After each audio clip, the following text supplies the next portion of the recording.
Hi, here I showing you how to clear your iPhone RAM and speed up your iPhone. Just double click iPhone home button and slide up all active windows.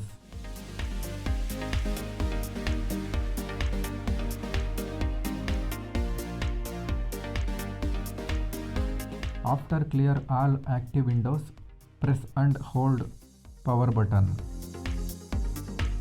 and then release your fingers and press and hold home button until disappear this window. That's it.